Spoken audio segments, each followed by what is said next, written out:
कहीं ना कहीं तो उसको उपयोग कर ही लेंगे। एक चीज और है,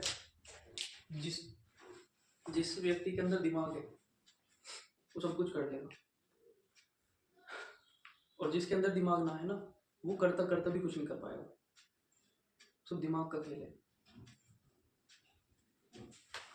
ये जो बीच में आदमी कहीं पे भी मतलब जो तरक्की करने के बाद भी जो है तरक्की ना कर पाता, नीचे आ जाता है फिर से, उसका मेन कारण ये है कि उसकी मेंटलिटी नहीं है, उसमें दिमाग नहीं था उसमें। और जिसमें जितना दिमाग होगा वो उतनी तरक्की भी कर लेगा और उतनी वो कामयाबी भी प्राप्त कर लेगा माइंड के हिसाब से अपने अपने। चलिए देखो, ये कह रहा है आज हमारा केमिस्ट्री का चैप्टर 2 अध्याय 2 अम्ल, क्षार और लवण।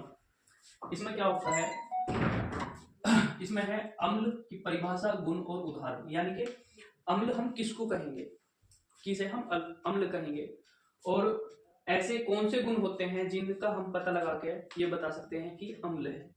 नहीं तो हम अम्ल को क्षार कह दें, क्षार को लवण कह दें, समझ रहे हो। तो हम क्या करते हैं, उन गुणों से पता लगाते हैं कि जिसमें ये गुण होंगे तो ये अम्ल होगा, या ये क्षार होगा, ये लवण होगा। दूसरी बात, उदाहरण, एग्जाम्पल सिर्फ ये कि हमें ये पता लगता है कि ये हमारे लवण हैं, ये हमारे क्षार हैं और ये हमारे अम्ल हैं।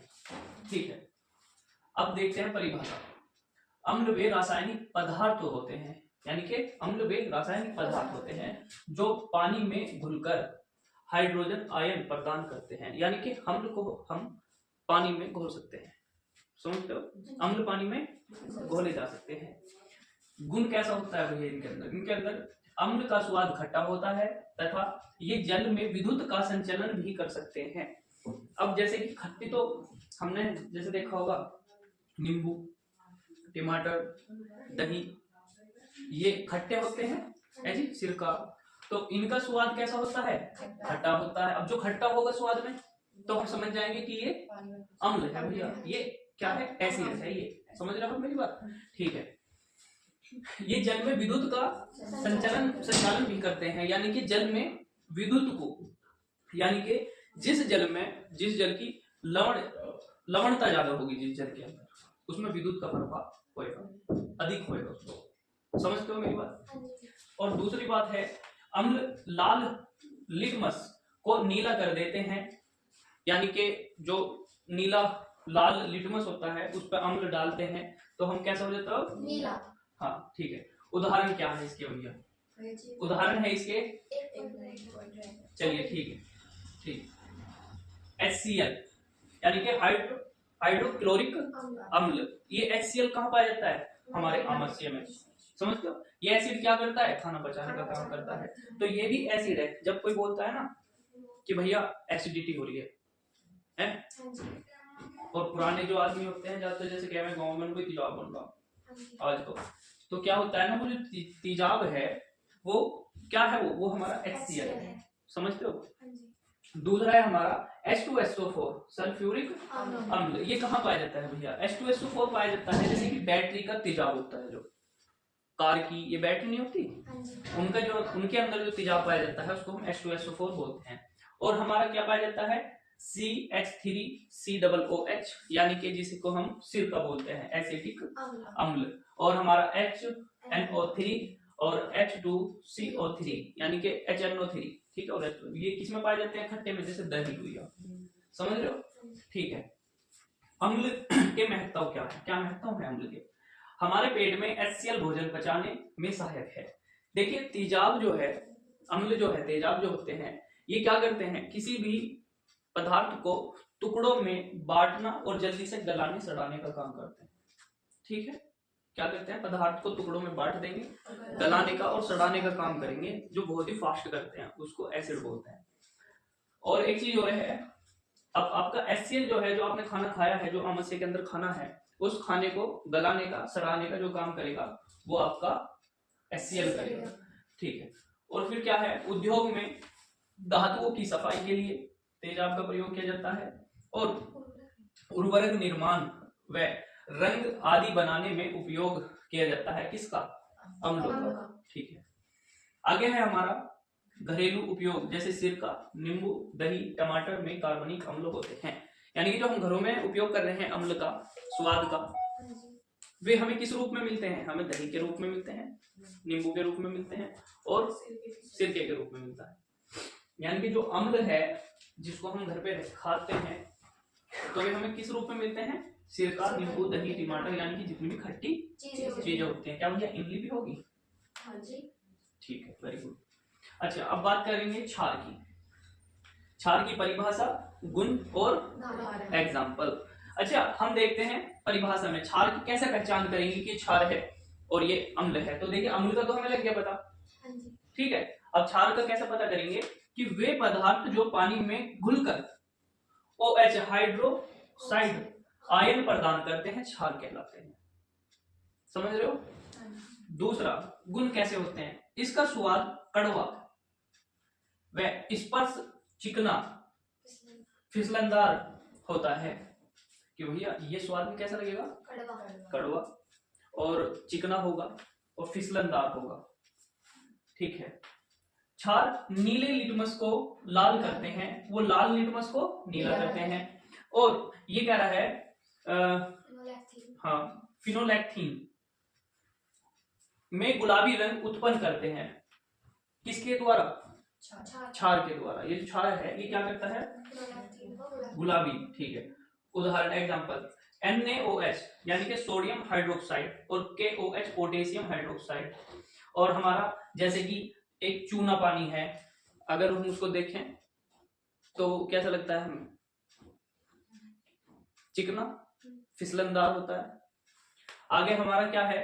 MgOH2 यानी कि मैग्नीशियम, मिल्क मैग्नीशियम।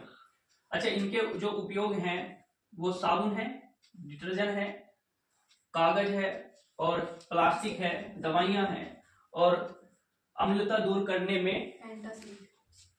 अच्छा, एक चीज और बताओ मुझे, अगर हम साबुन और डिटर्जेंट का प्रयोग करते हैं क्या हमें वहां पे चिकनाहट महसूस होती है? साबुन का या सरफ का अगर पानी मुंह में चला जाए तो कड़वापन महसूस होएगा। या हमारे जो कागज, आपने कभी खा के देखा हो? कागज देखा है कभी? नहीं। अच्छा, हमने देखा है खा के देखना। जब कागज को खाते हैं तो कागज में बाद में कड़वा सब महसूस होता है ना? तो वो किसके कारण होता है? क्षार के कारण होता है। और आपकी जो दवाइयां हैं, दवाइयां आपने देखी होगी कि आपने जीभ पे रखी और निकल ली, वो चिकनी होती है। दवाइयों में इसका प्रयोग क्यों किया जा रहा है? चिकनी बनाने के लिए, जिससे वो कहीं अटके ना, सीधी आपके आमाशय में जाए। समझ रहे हो मेरी बात? और मान लो कभी कभी ऐसा हो जाता है कि जो दवाई के ऊपर की परत है वो मुंह में जैसे हमने रखी तो घुल गई मान लो, और फिर वो चिपक जाके, है ना, फिर उसको अंदर करना बड़ा भारी हो जाएगा, कड़वा मुंह हो जाता है पूरा कड़वा। हाँ, कड़वा हो जाए बहुत बुरा। तो किसके कारण हो रहा है? हाँ, दवाइयां कड़वी क्यों होती हैं? क्षार के कारण। दवाइयां कड़वी क्षार के कारण होती है। कागज खाने पर कड़वा क्यों लगता है? क्षार के कारण, ठीक है। और इसके गुण कैसे होते हैं? स्वाद में कड़वा होता है, स्पर्श करने पर चिकना होता है और फिसलनदार होता है। कागज बहुत फिसलनदार होते हैं ना। अगर हम कागज का वो बना दें, एक मतलब घोल के और पेस्ट बना दें कागजों का पानी के अंदर, तो क्या वे चिकने ना हो जाएंगे? चूना पत्थर को जब पानी में भिगो देते हैं वो चिकना हो जाता है। और फिर जब कली उसकी हम दीवारों पे कर देते हैं तो दीवार देखते हो ना आप कितनी चिकनी चिकनी लगती है फिर, है ना। इस पे ये कम लगेगी। अब बाल्टी वाला कर रखते हैं, पहले चुनने की दीवार होती थी बड़ी मोटी मोटी कलर, स्कूल में हो रही है जो कॉलेज में, उनको देखना छोटे बड़ी चिकनी लगेंगी। समझते हो? ठीक है। अच्छा, अब बात करते हैं हम लवण की। लवण ठीक है। लवण यानी कि लवण की परिभाषा। लवण क्या होते हैं और कैसे होते हैं, कैसे बनते हैं? देखिए, लवण में आयनिक यौगिक होते हैं जो अम्ल और क्षार की उदासीनीकरण अभिक्रियाओं से बनते हैं, जिसमें लवण बनने के लिए हमारे पास अम्ल का होना भी जरूरी है और क्षार का होना भी जरूरी है। इस अभिक्रिया में अम्ल में हाइड्रोजन पॉजिटिव यानी कि हाइड्रोजन और आयन क्षार OH नेगेटिव मिलकर जल बनाते हैं, और जो बाकी सारे अम्ल हैं, शेष अम्ल हैं, वे क्या बनाते हैं, हमारा लवण बनाते हैं मिलकर। ठीक है, इसकी सामान्य सी एक समीकरण है कि एसिड और जो क्षार हैं दोनों मिलकर क्या बनाते हैं, साल्ट प्लस वाटर। आप समझ पा रहे हो। दूसरी चीज, लवण के प्रमुख गुण, यानी कि उसके गुण कैसे होते हैं। तो लवण के प्रमुख गुण हैं, लवण आयनिक यौगिक होते हैं, इसका गलनांक व क्वथनांक अधिक होता है। आपने देखा है कि जब हम जमीन में किसी को दाबते हैं, मान लो या कुत्ता बिल्ली कुछ भी है, तो उसके ऊपर नमक नहीं डालते हैं नमक। वो क्यों डालते हैं, क्योंकि इसका गलनांक अधिक होता है। ये क्या करता है, गलाने का काम बहुत जल्दी से करता है। ठीक है, लवण। और इसका क्या है, अधिकांश लवण जल में घुलनशील होते हैं, लेकिन ज्यादातर जितने भी प्रकार के लवण हैं वे जल में घुलनशील होंगे। इसका जलीय विलयन विद्युत का संचालन करता है, यानी कि जो हम इसका जलीय विलयन बनाएंगे उसमें विद्युत का संचालन हो जाएगा और वो चलेगा उसमें विद्युत। समझ रहे हो। आगे है, कुछ लवणों में जलयोजन का जल क्या करता है, पाया जाता है।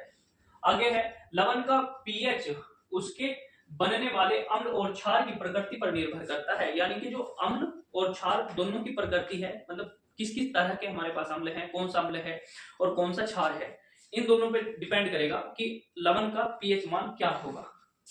समझ रहे हो। ऐसे नहीं है कि आप उसका पीएच मान कुछ भी रख देंगे, और अगर उसमें बदलाव भी होगा तो उस होगा किसके कारण, अम्ल और क्षार के कारण, अम्ल और क्षार के कारण। और देखिए इन दोनों का पीएच मान अधिक हो सकता है और कम होता है, पर लवण का पीएच मान सामान्यतः 7 पर रहता ही है। ठीक है, कोई दिक्कत नहीं। ठीक है, वेरी गुड। अच्छा, अम्ल और क्षार को जो है पढ़ने के लिए केवल एक ही बार तुमने जो है क्लास अपनी ली है, उसका अध्ययन करो एक बार मन में अपने।